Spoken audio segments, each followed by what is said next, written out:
Assalamualaikum dan salam sejahtera kepada rakan-rakan semua. Nama saya Mazlan Abbas. Saya dah buat program Tone Excel ni dah lebih kurang 2 tahun lebih. Okey. Dan ada juga rakan-rakan yang masih bersama dengan saya hingga hari ini. Ada yang rakan-rakan yang sudah hilang di pertengahan jalan, ada yang buat tak sampai 3 bulan, ada yang buat tak sampai 6 bulan, hilang entah ke mana. Okey. Dan ada juga yang hilang datang balik. Dan cerita Cik Mazlan, saya kalau lah saya buat 2 tahun lepas ikut Cik Mazlan kan bagus. Saya kata tak apalah, masih belum terlambat lagi, boleh buat lagi. Dan mereka tanya sebelum saya buat kali ini, saya nak tanya Cik Mazlan, apa benda yang perlu saya buat kali ini? Apa bendakah prinsip-prinsip yang perlu kita ada sebelum nak start satu bisnes? Saya tak nak buat sekerat jalan dah lagi kali ini. Apa yang perlu kita ada? Apa yang kita nak? Apa yang kita perlu sediakan? Apa yang kita perlu bawa bekal sebelum kita memulakan perjalanan ini? Baiklah, pertama sekali saya cakap, sebelum kamu memulakan perjalanan, kamu kena pastikan program yang kamu pilih itu adalah program yang terbaik yang boleh kamu fikirkan. Kita kena percaya kepada program. Kita mesti letakkan kepercayaan kepada program tersebut. Kita mesti ada belief on that program. This is the best program that I'm doing. Kalau kita main acuh tak acuh, hasil dia pun acuh tak acuh. Kalau kita ada keyakinan sepenuhnya, barulah kita akan dapat sepenuhnya hasil daripada program tersebut. Saya tuan-tuan, saya pernah buat program di luar negara beberapa tahun lepas. Saya buat daripada, kalau tak salah saya, daripada tahun 2002 sampai sekarang. Dan program itu masih mengeluarkan hasil kepada saya. Dan saya masih menunggu apakah program yang sesuai dijalankan di bumi Malaysia ini. Macam-macam orang datang ajak saya, Cik Mazlan buatlah program ni. Saya cakap okey, terima kasih. Sebab apa? Saya ada penapis sendiri.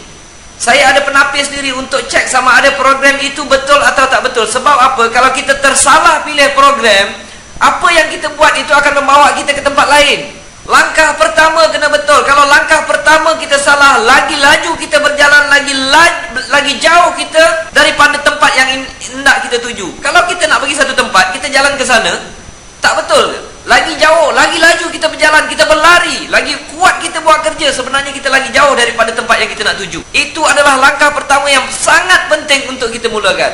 Jadi saya kata, kalau kamu nak pilih program, pilih yang terbaik yang kamu fikirkan. Kalau nak pakai saya punya cara, boleh.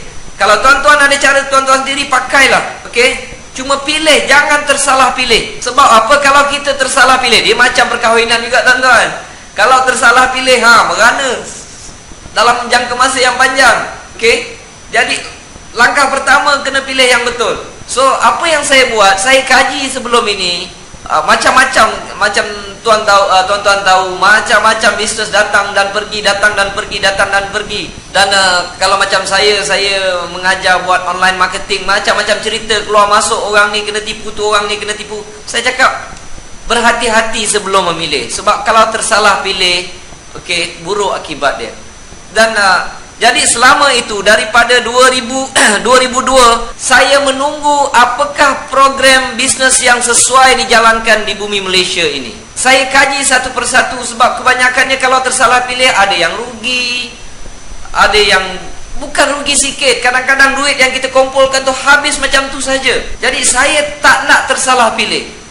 Jadi apabila saya buat kajian, saya ada 3 langkah untuk memilih apakah program yang terbaik untuk kita pilih.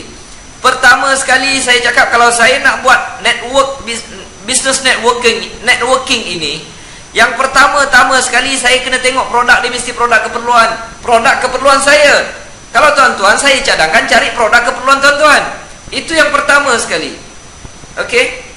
Yang kedua, saya punya penapis ini, penapis saya ini, penapis dia. Yang kedua, kalau saya dah pilih produk keperluan, dia dah tentu ada bajet yang perlu saya keluarkan setiap bulan. Jadi bajet itu mestilah lebih kecil daripada maintenance. Kan biasa bisnes ada dia punya maintenance. Okey. Mestilah lebih kecil. Ataupun dia punya dia punya orang kata maintain setiap bulan tu mesti lebih kecil daripada saya punya bajet. Kalau tidak, saya dah cukup duit tuan. Okey. Yang ketiga, saya tak suka yang ada servis. Servis banyak saya tak suka. Sebab kalau ramai orang kita punya business networking ini, kalau ramai yang join dan semua bergantung kepada kita dan mengharapkan servis daripada kita, mana kita nak larat tuan-tuan? Jadi macam-macam bisnes yang orang datang offer dekat rumah, ada yang bagi produk itu dekat rumah. Cik Mazlan tak apalah try, kalau tak nak join try dulu. Saya dengan senyum, saya hanya mengangguk saja tuan-tuan. Alright, saya hanya mengangguk. Tapi kalau dia tak lepas 3 penapis ini, saya tak akan buat. Hinggalah selama 8 tahun saya menunggu, 8 tahun sehingga 2010. Hingga 2010, setelah beratus-ratus bisnes yang lalu saya lepaskan, saya tak usik, 2010 datang satu perniagaan. Ada seorang sahabat saya, dia datang, Cik Mazlan pinjam 5 minit, dia kata. Pinjam 5 minit untuk saya offer satu perniagaan. Okey, saya cakap. Saya tahu Cik Mazlan nak tanya apa, dia kata. Okey, saya tanya, bisnes apa tu bang? Saya kata. Dia kata, bisnes ni bisnes prepaid. Okey, saya pakai handphone. Okey, produk keperluan saya cakap. Dan apabila produk keperluan dalam otak saya dah ada mindset set apa dia punya budget. Budget dia lebih kurang okey lah, saya top up sebulan 200 ataupun 150 tiap-tiap bulan, ataupun saya bayar bil. Itu budget saya. Saya tanya, bisnes ni ada maintain tak bang? Dia kata ada Cik Mazlan, maintain dia RM20. Okey, 2/3 saya dah ada. 2/3 kena saya punya penapis. Lepas tu sebab dia punya RM20 maintain, saya gunakan lebih kurang 150. Kan maintain tu lebih kecil daripada saya punya budget. Dan yang ketiga saya tanya, ini kalau orang nak top up datang jumpa saya ke? Saya tak suka servicing ni. Dia kata, tak Cik Mazlan, kalau nak servis semua orang boleh pergi kedai. Kita tolong register, promote saja, jual SIM card. Ini bukan jual top up, dia kata. Oh, saya terdiam. Saya tanya, nak join berapa ringgit? RM80. Tanpa banyak cerita rakan-rakan semua, tuan-tuan dan perempuan sekalian, tanpa banyak cerita, saya ambilkan RM80 itu, saya cakap registerkan. Saya kata registerkan. Selama 8 tahun saya menunggu perniagaan seperti ini. Tolong registerkan saya. Apabila register, saya cuba faham, saya cari sendiri segala maklumat. Saya telefon mana yang patut, saya telefon kawan tu tadi, abang tadi tu. Saya baca semua sekali.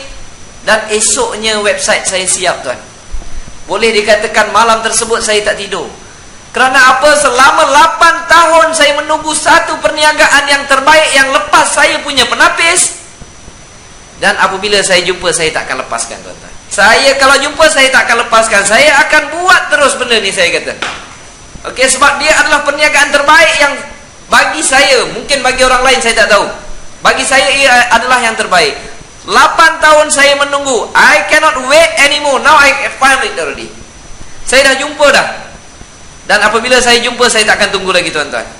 Okey, saya cakap dengan isteri saya, I gonna do it this one. Saya akan sebarkan SIM card ini, saya akan buat bisnes ini sehingga saya berjaya. Apabila website saya dah siap, saya terus sebarkan dalam Facebook, dalam Twitter, dan saya start beritahu rakan-rakan. Saya jumpa satu perniagaan yang baik. Itu adalah cara saya percaya kepada bisnes yang saya pilih sekarang ini. Begitu juga tuan-tuan dan perempuan sekalian. Tuan-tuan, sebelum pilih satu perniagaan, biar kita ukur 2 kali dan potong sekali. Kalau kita ada kayu tu, kita tak ukur, tak apa, kita main lebih kurang, kita potong aja. Kalau tersalah, tuan-tuan nak buat apa? Tak boleh buat apa-apa dah.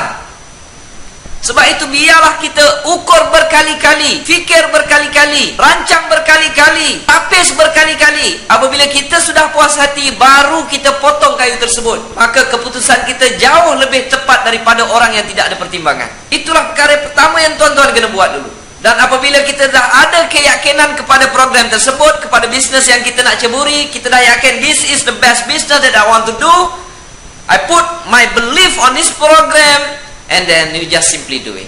Just simply do it. Langkah kedua, apa yang perlu kita ada? Setiap pekerjaan kena ada goal, ada plan, mana kita nak tuju. Apa jadi kalau seseorang start kereta, bawa kereta, dia tak tahu nak tuju ke mana, apa jadi? Kereta dia akan melilau-lilau di tengah jalan tanpa haluan. Itu perkara yang harus kita buat. Selepas kita pilih, kita kena ada target, kita kena ada goal, kita kena ada impian, kita ada kena sesuatu yang untuk kita kejar. Tuan-tuan tahu apakah goal saya yang pertama?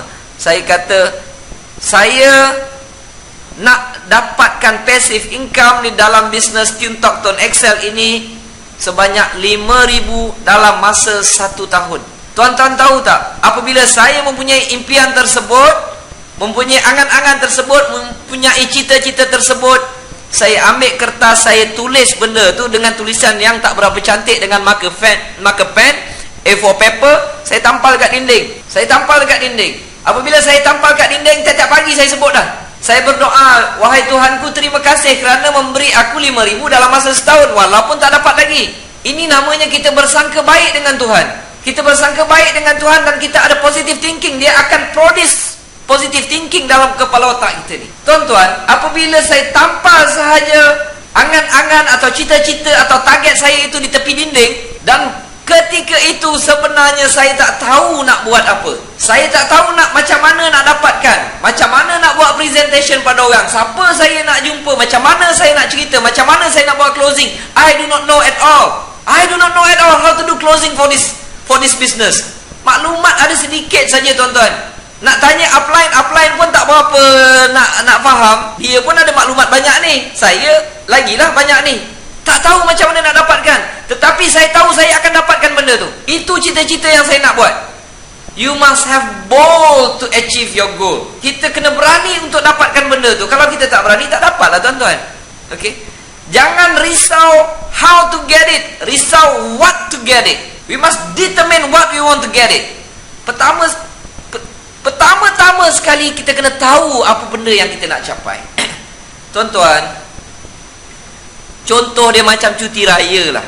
Kadang-kadang sesetengah, dulu waktu saya belajar, tuan-tuan, saya tahu apabila cuti raya saya nak balik kampung. Saya nak balik kampung. Kampung saya tu dekat Sengarang, Batu Pahat, Johor. Saya plan nak balik kampung cuti raya. Masa tu belajar lagi dekat Pulau Pinang. Nak balik kat Johor. Kadang-kadang duit tak ada waktu belajar, tuan-tuan. Bila nak balik, dah tahu ada target. Raya, sebelum raya saya nak balik. Tak tahu kadang-kadang nak balik dengan apa. Sebab bila cek tiket kereta api dah habis, cek tiket bas dah habis, tak tahu. Tetapi disebabkan semangat ingin jumpa arwah mak saya, kadang-kadang macam-macam cara tu datang untuk membantu kita. Pertama sekali kita mesti determine dengan apa yang kita hendak. Okey. Ada pula yang datang kadang-kadang, kawanan, kau nak balik Johor ke? Okeylah, kereta aku ada 01. Dapat menumpang. Okey. Tetapi kalau kita tak ada goal, tak ada tak ada target, kita tak akan dapat capai apa-apa. Alright? Ambil goal, tuan-tuan, target tuan-tuan, tampal dekat tepi dinding. Tiap-tiap hari sebut. Tiap-tiap hari bersyukur dengan Tuhan walaupun belum dapat lagi. Ambil benda tu, tengok tiap-tiap hari, I'm going to make it anyway, anyhow. Bila tengok kita punya goal tu, kita kena sebut, I will try at my level best to success in this program, or I will die trying. No matter how bad it is, or how bad it gets, I'm going to make it. Saya pinjam kata-kata Les Brown. No matter how bad it is, or how bad it gets, I'm going to make it. That kind of attitude, that kind of character, that kind of habit yang kita kena masukkan dalam diri kita. Tuan-tuan, kalau kita tampal benda tu, terus terang kadang-kadang kita tak tahu macam mana nak dapatkan. Kita tak tahu. Yang kita tahu, kita nak saja. Tak tahu macam mana nak dapatkan, tuan-tuan. Okey. Sama seperti saya. Bila saya target nak dapatkan 5,000 passive income dalam Tuan Excel ini dalam masa 1 tahun, saya tak dapat, tuan. Saya tak dapat 5,000 dalam masa 1 tahun. Tetapi saya dapat 5,000 dalam masa 1 tahun 8 bulan. Kita target segini, tak dapat, dia extended. Never mind lah, tuan. Masih dapat juga. Okey? Masih dapat juga. Bila kita terlalu ingin, terlalu mahukan apa yang kita targetkan itu, tuan-tuan tengok macam mana pun pusing sana pusing sini, ada saja jalan untuk dapatkan. Okey? Ada saja peluang, ada saja cara, ada saja lorong yang Tuhan bagi untuk kita dapatkan apa yang kita hendak. Apabila saya dah capai 5,000 dalam masa setahun 8 bulan, saya dah ada set target baru. Ini apa yang tuan-tuan perlu lakukan. Sebab kebanyakan manusia, kebanyakan orang yang tidak berjaya, dia bukan set sesuatu yang tinggi. Mereka set, mereka letak goal atau target yang rendah. Apabila mereka hit and finish, dia tak tahu nak buat apa dah. Okey lah, aku nak join Tuan Excel. Untuk ni dapat 100-200 cukup lah. Lepas lah duduk kopi. Bila dia buat, dia dapat 100-200, okey lah. Dah tak tahu nak buat apa lagi dah. Apabila saya capai first target, saya dah siapkan second target. Ambil kertas tulis. Ambil kertas tulis. Dalam masa 2 tahun saya cakap, saya nak capai 20,000 dalam masa 2 tahun. 20,000 dalam masa 2 tahun. Set yang pertama lebih kurang 1 tahun 8 bulan dapat. Ini 1 tahun 12 bulan. Maksudnya 2 tahun. Ada ekstra lagi 4 bulan. Saya dah letak target 20,000 untuk capaikan target yang kedua ini. Pun tak dapat lagi tuan-tuan. Tetapi bulan lepas, ni bulan November, bulan September, total income dalam TuneTalk Tuan Excel saya dah cecah 17,000 lebih. Hampir dah tuan-tuan. Mungkin dia terlajak nanti. Mungkin dia terlajak. Saya tak tahulah bila nak dapat. Tapi saya rasa dah hampir untuk saya cecah 20,000 dalam masa sebulan. Belum lagi saya dapat, di mana saya yakin saya dapat yang kedua, saya dah set target yang ketiga. Saya dah ambil, tulis dalam kertas. Nanti saya tangkapkan gambar, saya masukkan. Saya tulis kertas dalam bilik saya. Saya nak 1 juta di bawah network saya pada Disember 2013. Saya tampal dekat dinding. Macam mana nak buat? Jawapannya saya tak tahu.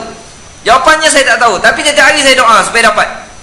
Rupanya tuan-tuan, apabila kita berdoa, kita yakin pada apa yang kita nak dapatkan, okey, jalan tu sebelum ni dah terbukti, jalan tu akan datang macam mana pun dia akan menyusun cantik. Ini dipanggil law of attraction. Dia akan menyusun cantik tuan-tuan, membantu kita untuk mencapai apa yang kita hajati. Dan sooner or later, kalau kita tak dapat 1 juta, kalau saya kata dapat 700,000 pun dah okey lah tuan-tuan. Kalau dapat 600,000 pun bawah network tuan-tuan, dah okey dah tu. Sebab apa? Sebab jangan susah. Pengguna talian handphone di Malaysia seramai 26 juta. Takkanlah 1 juta tak boleh dapat tuan-tuan. Takkan 1 juta tak boleh dapat tuan-tuan. Sebab itu saya berani kata Tuan Excel is the best business in Malaysia. Sebab apa? Hanya dengan modal sekeping SIM card RM80, saya boleh tersenyum. Dengan sekeping SIM card RM80, saya boleh berjaya dapat sesuatu pension ataupun passive income yang saya rasa amat besar tuan-tuan. Okey, saya boleh beli sebiji kenderaan secara cash sebagai hadiah untuk saya, menghargai penat lelah diri sendiri. Mana ada bisnes yang boleh buat macam tu tuan-tuan? Hanya dengan modal RM80 itu yang dihasilkan. Itulah kepercayaan yang saya letakkan di dalam bisnes TuneTalk Tuan Excel ini. Okey. Dan dalam masa yang sama juga, saya dapat membantu saudara mara saya untuk dapatkan sesuatu daripada perniagaan ini. Okey. That is the best. That is a wonderful in this business.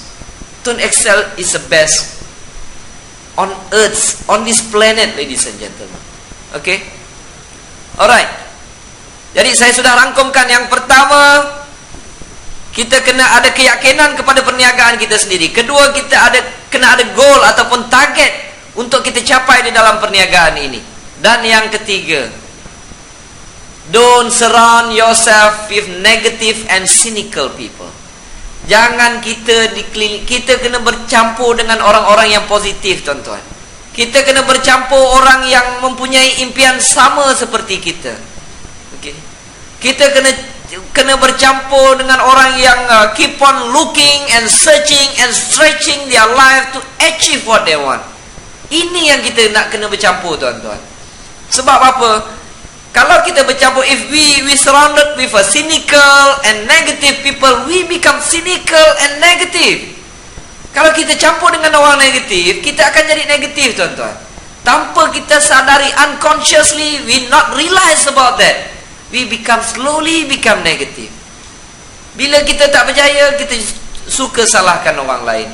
Oh, susahlah buat bisnes ini kerana company tak berapa nak bagus. Oh, orang ni downline saya tak berapa bergerak. Semua yang negatif, semua yang boleh menyebabkan dia down, dia ambil tuan-tuan. Dia ambil benda-benda ni. Sedangkan yang kita nak cari benda-benda positif. Tetapi tak. Benda-benda yang negatif ni kita ambil, kita simpan. Sedangkan benda-benda ni lah yang akan downkan kita. Orang punya negatif kita tak payah tengok. Orang punya negatif ni kita tak payah ambil. Kalau kita nampak orang tu sering menyalahkan orang lain, orang ni orang negatif tuan-tuan. Orang tu salah, orang tu salah, orang ni salah, orang tu salah, tapi dia lupa. Dia tunjuk orang, 3 jari tunjuk dekat dia balik. Don't ever and ever use other people weaknesses to stop your improvement. Jangan guna kelemahan orang lain untuk membantutkan kemajuan diri kita sendiri tuan-tuan. Saya teringat ada pepatah George Bernard Shaw say, the people that make it in this life, they look around for the circumstances they want it. If they cannot find them, they create them. Kita kena tengok mana yang fakta-fakta yang boleh membantu kita untuk maju. Jangan tengok negatif orang. Kalau orang tu suka salahkan sana, saya cadangkan slow-slow je kita lari. Kita jangan bergaduh dengan dia, tak guna. Okey? Sesuatu perkara yang sangat menyakitkan apabila kita sering menyalahkan orang lain tuan-tuan. Apabila kita menyalahkan orang lain, orang yang pertama tidak maju adalah diri kita. Sebenarnya tuan-tuan, bukan susah nak jadi loser. It's not difficult to become a loser. It's not difficult for us to put ourselves at the bottom. It's not difficult at all. Bukan susah nak jadi orang yang tidak berjaya, senang. Bukan senang nak jadi senang, bukan susah nak jadi susah. Sangat senang. Kalau tuan-tuan nak letakkan diri tuan-tuan dekat bawah, tuan-tuan kerja tiap-tiap hari salahkan orang, tengok. Memang tuan-tuan akan duduk dekat bawah. Salahkan orang tu, salahkan upline, salahkan company, salahkan jiran, salahkan orang tu. Cuba buat yang itu. Kalau buat yang itu, confirm kita duduk dekat bawah. Tak susah. Okey? Sebenarnya jangan risau dengan pendapat orang lain ni tuan-tuan. Kadang-kadang orang kutuk kita, Mazlan, kamu ni boleh ke nak buat kerja ni? Mazlan, kamu jangan mengarut lah, buat RM80 boleh sukses dalam bisnes ni. Ada orang peringkat awal saya terangkan, okey, gini, ini bisnes yang terbaik, bagus kalau buat gini. Dia kata, Mazlan, berapa komisen kamu dah dapat? Saya cakap belum dapat 10 sen pun lagi. Kalau belum dapat, kamu buat dah dulu. Dia kata, balik dah dulu. Bila kamu dah kaya, datang balik. Dia kata, okey, kerja saya next. Cerita dekat orang ni tolak, never mind, next. Jumpa orang ni tolak, never mind, next. Dalam keadaan macam itu, saya tidak berhenti menunjukkan program ini pada orang lain tuan-tuan. Okey. Jumpa orang negatif begitu ramai, tetapi sebenarnya masih sangat ramai orang yang positif di luar sana. Yang tak tahu, kadang-kadang bila kita tanya, ini program baru ke lama? Saya cakap, dah setahun lebih, dah 2 tahun dah. Saya tak pernah dengar pun. Itu adalah kegagalan kita. Saya meletakkan kegagalan tersebut pada diri saya. Kenapa saya tak beritahu? Kenapa saya tak ada cara untuk beritahu semua orang ni? Dah beberapa minggu ni sakit kepala nak fikir macam mana nak dapat 1 juta Disember 2013. Tak tahu jawapannya tuan-tuan. Sembang dengan kawan sana, sembang dengan kawan sini, masing-masing bagi idea. Saya tulis saja. Ada yang kata, Mazlan, ini saya punya pendapat bodoh. I say no. There's no such stupid idea. Alright? Idea tak ada yang bodoh tuan-tuan. Jadi semua idea tu saya tulis. Macam mana nak dapat, saya tak tahu nak dapat. Dan saya yakin insyaAllah kalau umur panjang 2013 saya akan capai 1 juta di bawah network saya. Sebabnya kalau saya sampai 1 juta, saya yakin ramai network di bawah saya juga akan berjaya. Okey? Sebab apabila tengok mereka berjaya, sesuatu kepuasan yang akan saya perolehi. Jadi akhir kata daripada saya, teruskan usaha anda, letakkan impian yang tinggi, dan hiduplah di dalam impian anda tersebut. InsyaAllah satu hari nanti anda akan capai apa yang anda hajati. Terima kasih. Assalamualaikum daripada saya, Mazlan Abbas. Terima kasih.